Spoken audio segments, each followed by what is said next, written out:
Hola a todos, aquí les comparto un spoiler del capítulo número 3 de Dangerous Romance. Cylon es metido a la cárcel basados en el libro. Estoy seguro de que dejé mi dinero aquí. Cuando Cylon limpió el auto y se lo entregó al cliente, sonó la voz de Kang. En esta tienda, el gerente devuelve personalmente el auto al cliente. Cuando los invitados de los alrededores escucharon el ruido y giraron la cabeza para mirar, Cylon descubrió que lo habían engañado. Déjame preguntarle al personal por ti. ¿Hay algún problema? Cylon entró sin esperar a que llamara el gerente. El cliente dijo, antes de venir aquí, dejó el dinero en el casillero del conductor, pero ahora lo perdió cuando revisó el auto. Normalmente, cuando paso la aspiradora, no toco el maletero del coche de pasajeros, respondió Cylon. ¿Quieres decir que el dinero aquí desaparecerá por sí solo? Kang preguntó sarcásticamente. Asegurarse es no ganar dinero con el dinero de otras personas. ¿Quién puede decir esto? Así que si alguien hace algo malo, ¿quién tendrá la culpa? Las palabras de Kang empeoraron el ambiente en la tienda y muchas personas comenzaron a perder la confianza en la tienda. Tú lo hiciste, Cylon. El gerente desplazó la presión al personal. No lo hice. ¿Te atreves a buscar? La voz de Kang hizo que todos en la escena asintieran con la cabeza. Entonces, ¿cómo puedes estar seguro de que el dinero que encuentras es tu dinero? Preguntó Cylon al revés. Recuerdo los 3 dígitos detrás de ese billete. Los vítores sonaron de nuevo. Finalmente, el gerente vino a buscar a Cylon. Como resultado, se encontró un billete gris en su bolsillo trasero, y los últimos 3 dígitos de ese billete son exactamente lo que dijo Kang.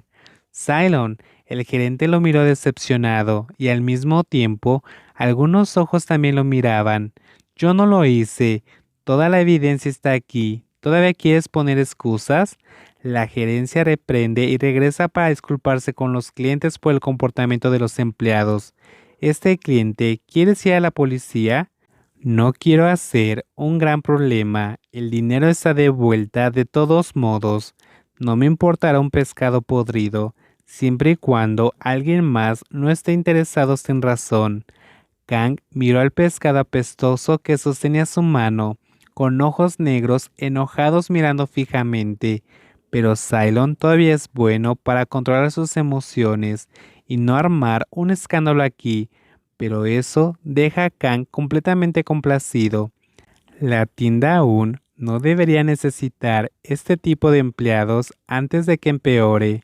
Es mejor echarlo, porque otros clientes no serán tan amables como yo. Eso es como si se atreviera a decir que es un buen hombre. Cylon se ríe en su corazón. Si alguien como Kang lo llama un buen hombre, entonces tú eres la Santa Madre.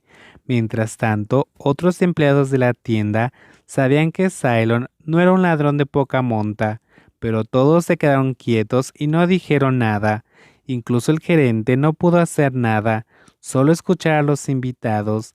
Debido a que había otros clientes que estaban sirviendo en ese momento, la imagen y la reputación de la tienda debía ser prioritaria. No es necesario que vengas mañana, serás despedido.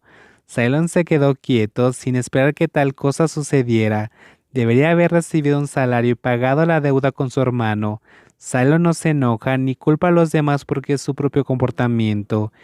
El motivo de todo esto es que alguien quiere ganar como un niño, pero sucede algo que no esperabas. Cylon salió de la tienda. Este tipo de sentimiento de aburrimiento era diferente al de su tío antes. Perder su trabajo en un momento en que necesita ganar mucho dinero para pagar su deuda es un problema grave y tendrá una gran carga más adelante. Cylon no sabía qué hacer a continuación. Para un estudiante de 17 años, los trabajos de medio tiempo no eran fáciles de encontrar. El trabajo duro no es un problema para él. La razón principal es que muchos lugares no aceptan a un niño para trabajar porque puede trabajar a tiempo completo. ¿Entiendes? Un hombre como tú nunca podrá vencerme. Un resoplido de risa hizo que Cylon levantara la cabeza para mirarlo. el adolescente descansando sus brazos contra su auto. La ira de antes se convirtió en decepción. Cylon apretó el puño y miró al adolescente inclinando su otra cabeza, levantando las cejas como si tuviera la respuesta. Al igual que esto, podría ponerlo a dormir esta noche. No puedes hablar porque estás desempleado. ¿Estás satisfecho? Está bien. Kang se encogió de hombros. Pero si todo eso va a hacer que tomes el dinero y siga mi oferta, vale la pena. ¿Es por todo eso lo que me estás haciendo? No es de extrañar que Cylon no pudiera controlar sus emociones, pero ahora que está cansado y no te entristece decirle tonterías a alguien tan molesto y estúpido como Kang, tu voz y tus ojos están claramente llenos de odio. Pero para Kang, la cara y los ojos de Cylon ahora le recuerda al hombre en casa que siempre lo miraba con ojos decepcionados y pensaba que nunca sería una mejor persona. A ese hombre siempre se le llama padre. No hubiera sido bueno si hubieras tomado mi dinero desde el principio. Kang inmediatamente convirtió su decepción en ira. Y todavía tenía el dinero que te ofreció al principio, y también era el que secretamente puso en tu bolsillo trasero mientras hablaba. Cuando vio que estaba limpiando tu auto, todo era su plan, solo para hacerle saber a Cylon que no deberías pelear con él, sin importar que, te lo dije, no lo tomaré incluso si muero. Y ahora que has perdido tu trabajo y te mueres de hambre, ¿lo tomas? Kang arrojó el billete que tenía en la mano al suelo como si fuera solo un billete pequeño que le dieron cuando compró algo en una tienda de conveniencia tribal. Cylon miró el pequeño billete en el suelo. Sus delgados dedos se apretaron mientras se agachaba. Quien estaba de pie ahí sonriendo y mirándolo pensar que el dinero aún podía comprar a Cylon. Pero quién sabe, justo en el momento en el que Kang estaba ganando, sus manos se deberían haber levantado el otro billete, levantando y golpeando con fuerza en la cabeza. ¿Qué diablos estás haciendo? Gritó Kang, levantando la mano para comprobar dónde había sido golpeado. Sus ojos agudos estaban pegados al adolescente que seguía parado ahí con los puños apretados y una mirada de enfado. No te enseñaré más, gritó Cylon. De ahora en adelante, sigues viviendo en esta mala vida porque nunca volveré a encontrarme con la tuya. ¿Estás satisfecho?